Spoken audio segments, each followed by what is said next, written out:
Guys, welcome to Brilliant Minds. So, let's begin with part 3 of chapter Ishwaran the Storyteller. He went on to narrate how he sometimes saw ghosts at night. यानी कि ईश्वरन बता रहा है story कि उसने कैसे school को देखा, बोन को देखा रास्ते में पड़े हुए कि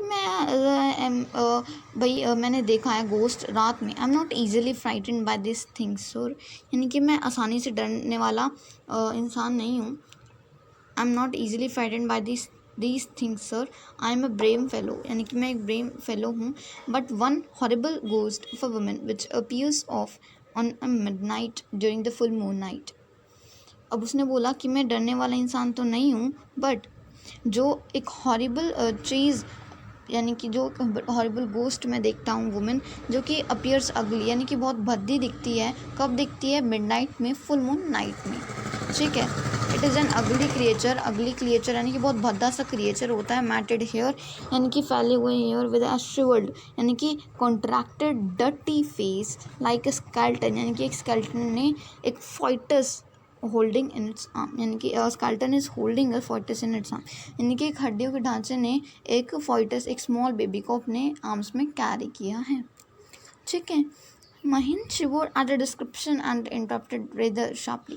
You're crazy, Ishwaran. There are no such things as ghosts or spirits. It's all figment of your imagination.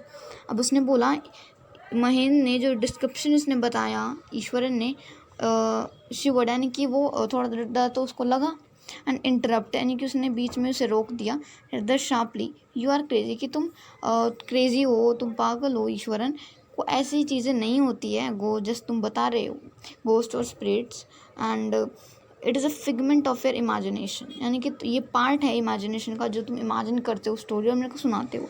Gate your digestive system examined and may be your head as well. You are talking nonsense, यानी कि तुम क्या है अपना digestive system examine, यानी कि check करा लो, और मे बी तुम्हारा हेड भी, तुम बेकार की बातें कर रहे हो। ठीक है, he left the room and retired for the night. Retired means sleeping, यानी कि वो स्लीप करने चला गया उस रात। एक्सपेक्टिंग ईश्वरन टू स्कल for a couple of days. कल यानी कि नाराज़गी, उसने सोचा कि मैंने उसको डांट दिया है उसकी इमेजिनेशन के लिए, जो स्टोरी वो मेरे को बता रहा था, and may be he will not talk to the mind. ठीक है, but the next morning he was surprise to find the cook as cheerful as active as ever, यानी कि वो बहुत सरप्राइज हो गया, हैरान हो गया कि ये क्या, मैंने तो उसको कल इसको डांट दिया था मैंने, बट अब तो ये चीयरफुल है, टॉक, मैंने कि उस वो हैप्पी मूड में है। From that mood, from that day, यानी कि उस दिन से Mahendra, all of his brave talk went to bad with unease, यानी कि उस दिन से जिस दिन से ईश्वरन ने ये उस कॉल और बोन्स की स्टोरी उसको सुनाई थी, उस दिन से उसकी अनईज में जाता था वो बेड में, यानी कि उसको थोड़ा सा डर लगता था। एवरी नाइट ही पियर्ड इनटू डार्कनेस, यानी कि ही लुक्ड इनटू डार्कनेस, वो अपनी खिड़की के बाहर से देखता था कि दैट देयर इज़ नॉट, यानी कि कोई वो तो नहीं है, कोई डार्क शेप तो नहीं है। Okay, the next page. Outside through the window next to his bed, मैंने बोला ना आपको कि वो हेड में विंडो में देखता है अपने बेड के पास कि कोई वो तो नहीं है, कोई भूत वूत। Trying to make sure that there is no net movement of dark shape in the vicinity in the open area, यानी कि कोई मूवमेंट तो नहीं हो रही है, but that you could only see darkness between lights और the factory miles away factory. Okay, अब उसने बोला कि वो हमेशा मेक श्योर करता था कि कोई डार्क शेप नहीं है ओपन एरिया में, बट वो हमेशा क्या है उसे सितारे दिखते थे, लाइक और फैक्ट्रीज दूर से जब वो देखता था अपनी खिड़की, या तो उसे फैक्ट्री दिखती थी या फिर उसे आसमान में क्या दिखते थे, चमकते हुए तारे। He had always like to admire the white landscape on the full moon night, यानी कि वो चाहता, वो हमेशा एडमायर करता था, खुश होता था देख के कि भाई कितना अच्छा, यानी कि स्टार्स को देख के वो खुश होता था। But after hearing Eswaran story of the female ghost he avoided to do so altogether when the moon was full। यानी कि उसको पसंद था आसमान में देखना, बट जब ईश्वरन की स्टोरी सुनने के बाद फीमेल गोस्ट की कि वो अपने आम में फोइटस कैरी करती है, उसने ये देखना बंद कर दिया। क्या देखना? तो यानी कि तारे चमकते हुए आसमान में। Out of his window all together when the moon was full.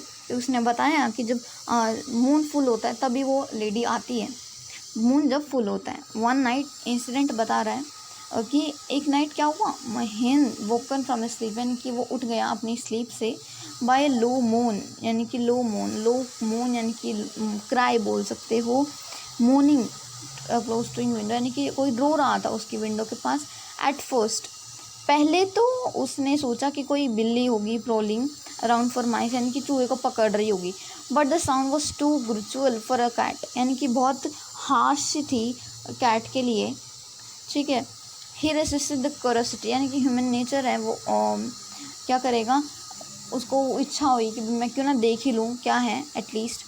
He should be hold a site which should stop his hold, यानी कि जैसे उसने देखा कि क्या है खिड़की बाहर, बट वो स्टॉप नहीं कर पाया क्यूरोसिटी, यानी कि जो भी उसकी वो थी इच्छा थी देखने की, भाई क्या है विंडो के बाहर। उसने अपने आप को वो हर्ट से, यानी कि उसके दिल में यही था भाई मैं देख लूँ। तो उसने क्या किया, wait for minute, lowering himself to the level of the windows, he looked out of the white sheet of the moonlight outside, यानी कि ह्यूमन नेचर है, उसको क्यूरियोसिटी हो बर्दाश्त नहीं हुई, उसने देखा जैसे ही तो वाइट शीट मूनलाइन की उसने देखी, और देयर नोट टू फॉर, यानी कि बहुत दूर नहीं थी, डार्क क्लाउडी, यानी कि जो लेडी उसने बताई थी वही लेडी वहाँ बाहर खड़ी थी एक मोमबत्ती लेकर के। महेंद्र वो Brock into the cold sweat, यानी कि वो नर्वस हो गया, ठीक है। Mahendra broke into the cold sweat उस टाइम पे and fell back on the pillow, यानी कि वो वापस सोने के लिए चला गया। पैंटिंग इसका मतलब आप मुझे बताएंगे डिस्क्रिप्शन में। As he gradually recovered from the ghastly experience he began to reason with himself, यानी कि वो अपने आप को कारण बताने लगा, यानी कि उसने सोचा भाई क्या पता उसके सबकॉन्शियस माइंड ने कुछ ट्रिक खेली हो, ऑटो सजेशन, यानी कि खुद ही उसने उसके बारे में सोच रहा था, ऐसा भी हो सकता है, ठीक है। तो उसने फाइनली कंक्लूड किया that it must have been some sort of auto suggestion, some trick that his subconscious mind played with him. By the time he had got up in the morning, he had taken a bath and came from the breakfast, for the breakfast, and the horror of previous night had faded from mind, यानी कि वो almost भूल गया था। Morning में वो उठा, उसने बात लिया, ब्रेकफास्ट किया, और जो हॉरर था प्रीवियस नाइट के जो उसने देखा था उसकी मेमोरी से वो फेड हो चुका था, वो भूल चुका था। बट क्या हुआ, ईश्वरन ने उसको ग्रीट किया डोर पे विद इस लंच पैकेट, यानी कि लंच से, और एंड इस बैग, उसने मतलब खाने का बोल सकते हो, उसने बैग दिया उसको। एंड जस्ट एज महेंद्र वो स्लीपिंग आउट द ईश्वरन, यानी कि वो रूम से जैसे ही बाहर आया, ईश्वरन ग्रिंड यानी कि स्टूपिड स्माइल एंड सेड, बोला, sir remember the day I was telling you about the female ghost with the fighters इन असम, यानी कि आपको याद है जब मैं आपको बता रहा था एक दिन कि फीमेल गोस्ट थी जो कि फाइटर्स अपने आम पे कैरी कर रही थी। आप इतने गुस्सा हो गए थे मेरे से उस टाइम पे कि मैं इमेजिन कर रहा हूँ थिंग्स को। वेल आपने खुद ही देख लिया कि लास्ट आई आपने खुद ही देख लिया अपने आप से। I am came running the hearing the sound of morning that came from your room, यानी कि जो मॉर्निंग की साउंड तुम आपके रूम से आ रही थी ना, उसकी वजह से मैं आपके रूम में आया था। A chill went down Mahendra spine, यानी कि उसको डर लगा बहुत, वो cold, a chill ran down my spine is a phrase कि एक उसको बहुत डर लगा उस टाइम पे Mahendra spine. He didn't wait for Ishwaran to complete his sentence, और उसने यानी कि वेट भी नहीं किया कि ईश्वरन अपना सेंटेंस को कम्प्लीट करे। And he hurried away to the office में गया और उसने पेपर को हैंड किया, resolving to leave the haunted place the very next day, यानी कि उसने कहा कि आप ये पेपर रख लो और मैं इस प्लेस को छोड़ के जा रहा हूँ, the haunted place, the very next day. ठीक है, सो दैट्स ऑल अबाउट। ये बात आपको याद रखनी है कि जो स्टोरी है मैंने आपको बताई है, ये स्टोरी गणेश सुन रहा है और महेंद्र उसको बता रहा है। ठीक है, और ये स्टोरी किसने लिखी है? आर के लक्ष्मण ने। सो विद दिस हमारा चैप्टर होता है कंप्लीट।